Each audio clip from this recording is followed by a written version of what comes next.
El hombre que gobernaba Guerrero la noche en que desaparecieron 43 estudiantes normalistas está, desde ayer, encerrado en la misma prisión de máxima seguridad donde el país guarda a sus criminales más peligrosos.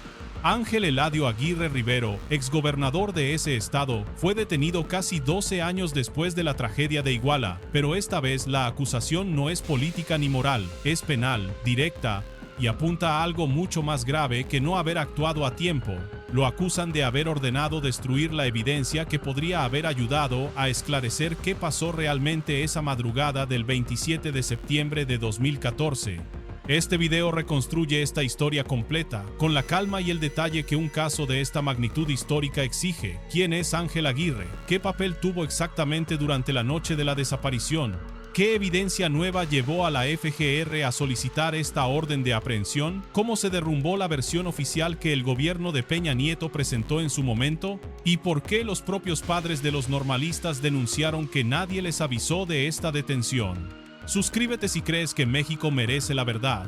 Antes de seguir, necesito pedirte algo. Si te importa que casos como Ayotzinapa no queden impunes, si crees que la verdad sobre los 43 debe conocerse completa sin importar cuánto tiempo haya pasado, suscríbete a este canal ahora mismo y activa la campana. Aquí no repetimos el boletín de una línea que ya viste en otro lado. Desarrollamos cada caso con el contexto completo que merece.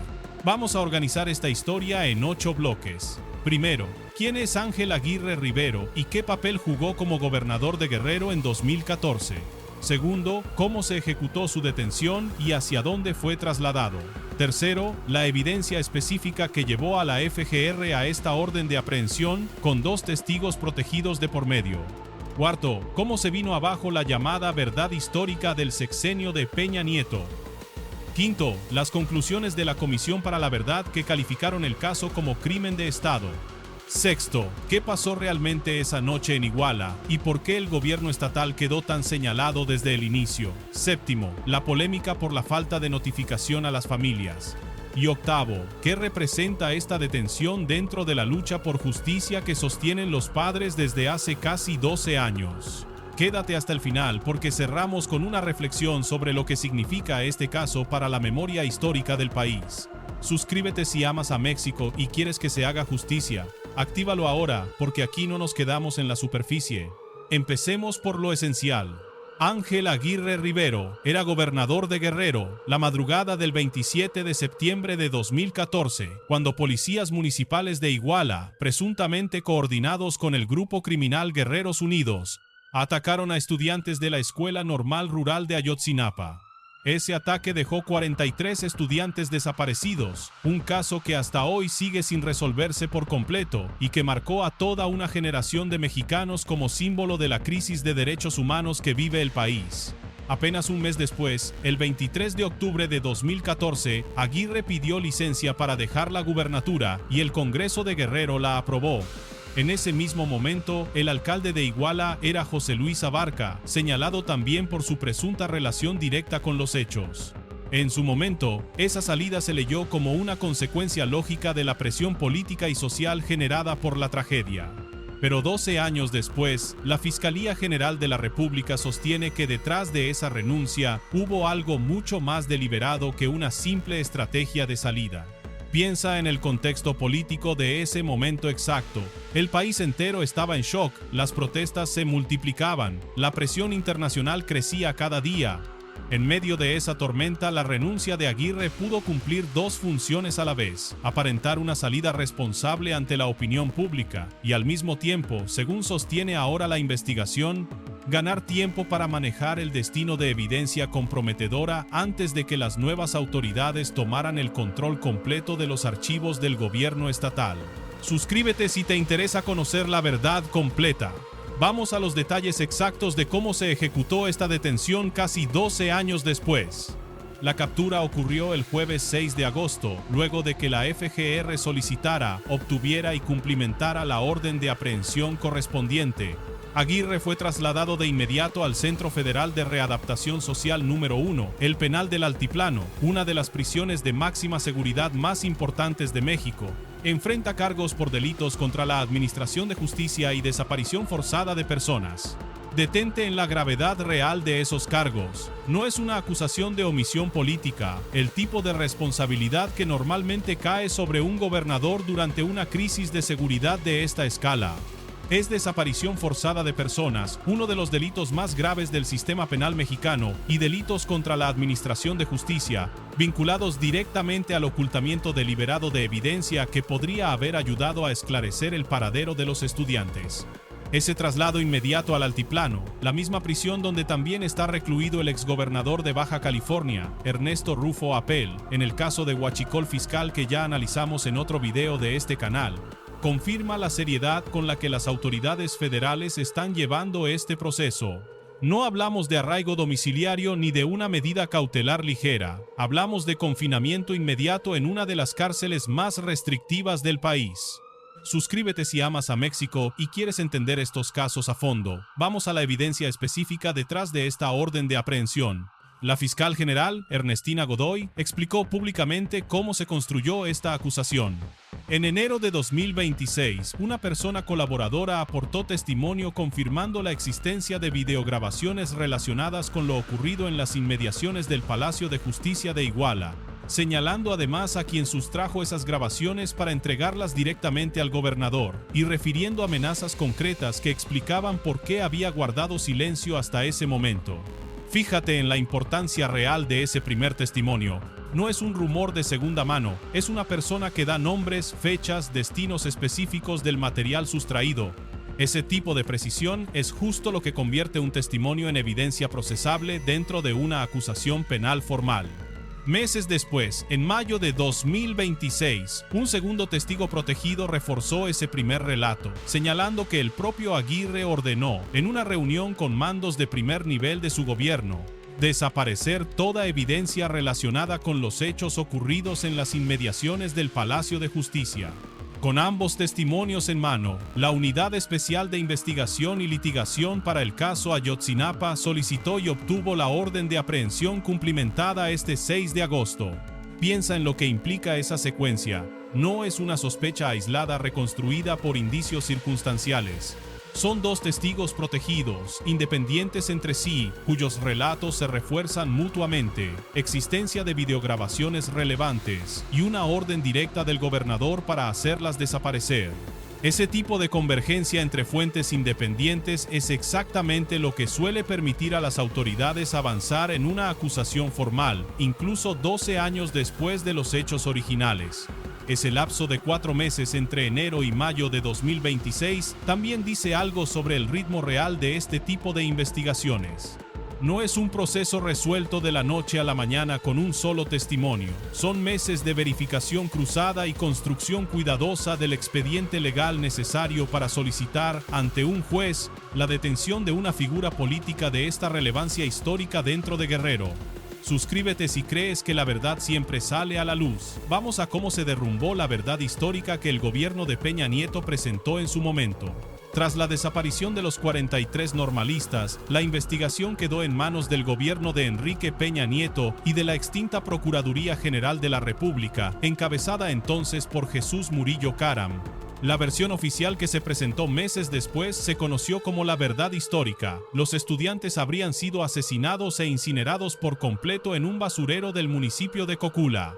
Esa narrativa, presentada con aparente respaldo científico, buscaba cerrar de forma definitiva la investigación, pero comenzó a mostrar grietas casi de inmediato, conforme distintos expertos independientes cuestionaron la solidez forense de esas conclusiones oficiales. Con el paso de los años, el Grupo Interdisciplinario de Expertos Independientes, el GA, desacreditó por completo esa hipótesis al detectar manipulación de pruebas, tortura sistemática a personas detenidas y graves irregularidades en la integración del expediente original. Ese desmontaje cambió por completo la forma en que el país entendió lo ocurrido en Iguala y abrió la puerta a las nuevas líneas de investigación que hoy, casi 12 años después, siguen desarrollándose. Ese proceso explica también por qué este caso tardó tanto en avanzar hacia responsabilidades penales concretas contra figuras de alto perfil como Aguirre. Cuando la investigación original está construida sobre pruebas manipuladas y testimonios obtenidos bajo tortura, toda la estructura legal que podría sostener acusaciones posteriores queda comprometida desde su origen, obligando a reconstruir prácticamente desde cero buena parte del trabajo de investigación, tantos años después de los hechos. Suscríbete si quieres seguir esta historia completa. Vamos a las conclusiones de la Comisión para la Verdad, que calificó este caso como crimen de Estado. Durante el gobierno de Andrés Manuel López Obrador, la Comisión para la Verdad y Acceso a la Justicia del caso Ayotzinapa, encabezada por Alejandro Encinas, concluyó formalmente que la desaparición de los estudiantes constituyó un crimen de Estado. El informe estableció que hubo participación directa y omisiones deliberadas de autoridades en distintos niveles de gobierno, además de señalar que integrantes del ejército mexicano tuvieron conocimiento pleno de los hechos mientras ocurrían y no actuaron para impedirlos. Entre las conclusiones más relevantes de ese informe, se descartó de forma oficial la verdad histórica. Se confirmó que se mintió deliberadamente a las familias y a la sociedad. Se documentó la obtención de declaraciones bajo tortura. Se estableció coordinación entre autoridades de distintos niveles y grupos criminales. Se documentó el involucramiento y posterior encubrimiento de elementos militares. Y, quizás lo más doloroso, se concluyó que no hay indicios de que alguno de los 43 permanezca con vida. Detente en cada uno de esos puntos, porque juntos dibujan un panorama extraordinariamente grave. No hablamos únicamente de una tragedia criminal aislada protagonizada por policías corruptos y una célula criminal local. Hablamos de un entramado que, según esta comisión oficial, involucró coordinación entre gobierno y crimen organizado, conocimiento militar pleno sin intervención y un encubrimiento sistemático sostenido durante años. Esas conclusiones cambiaron por completo la ruta de la investigación y abrieron procesos penales contra exfuncionarios y militares que antes permanecían fuera del alcance de la justicia. La detención de Ángel Aguirre es, dentro de ese contexto mucho más amplio, uno de los movimientos judiciales más relevantes desde que comenzaron formalmente los esfuerzos por desmontar la versión oficial del sexenio de Peña Nieto. Suscríbete si te interesa este tipo de análisis profundo. Vamos a entender qué pasó realmente esa noche en Iguala y por qué el gobierno estatal quedó tan señalado desde el principio. La noche del 26 al 27 de septiembre de 2014, un grupo de estudiantes de la Normal Rural de Ayotzinapa viajó a Iguala para recaudar fondos y vehículos rumbo a una marcha conmemorativa en la Ciudad de México. Fueron interceptados por policías municipales en distintos puntos de la ciudad en una serie de ataques armados que dejaron varios estudiantes muertos, decenas de heridos y 43 normalistas desaparecidos hasta hoy. Desde el primer momento, las investigaciones apuntaron a una relación estrecha entre las autoridades municipales de Iguala, particularmente el entonces alcalde José Luis Abarca y su esposa María de los Ángeles Pineda, con el grupo criminal Guerreros Unidos, que operaba en la región. Esa cercanía entre autoridades locales y crimen organizado fue uno de los primeros elementos que generó indignación nacional e internacional. Pero el señalamiento hacia el gobierno estatal encabezado por Aguirre no se limitó a preguntas sobre esa relación local.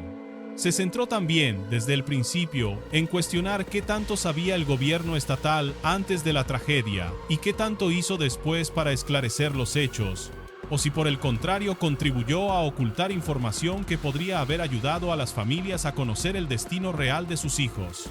Esa pregunta específica sobre la participación posterior del gobierno estatal en el encubrimiento encuentra hoy, casi 12 años después, una respuesta judicial concreta a través de esta detención.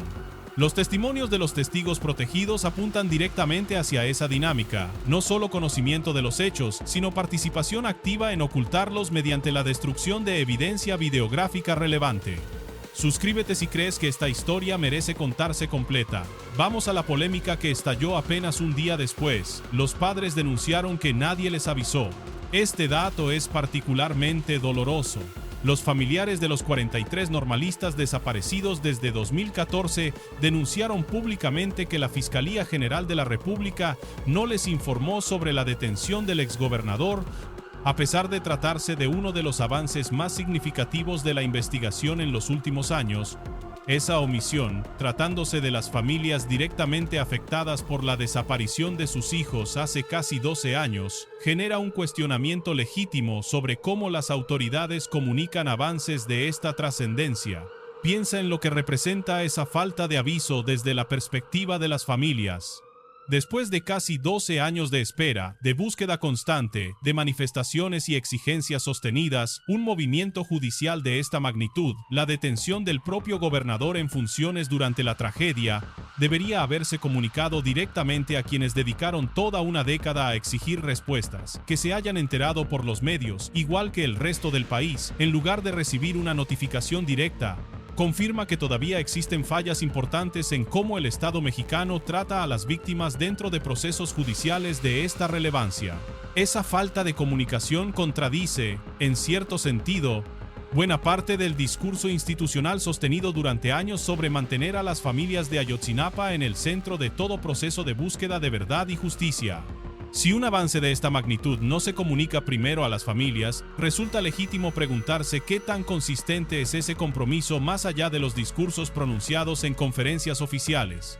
Suscríbete si te preocupa la justicia en México. Vamos a cerrar con lo que representa toda esta historia dentro de la lucha por justicia de casi 12 años. Con este nuevo proceso contra Ángel Aguirre, la FGR busca establecer si funcionarios del gobierno estatal de Guerrero participaron no solo en los hechos violentos de Iguala esa madrugada de 2014, sino también en las acciones posteriores para impedir el esclarecimiento completo del caso.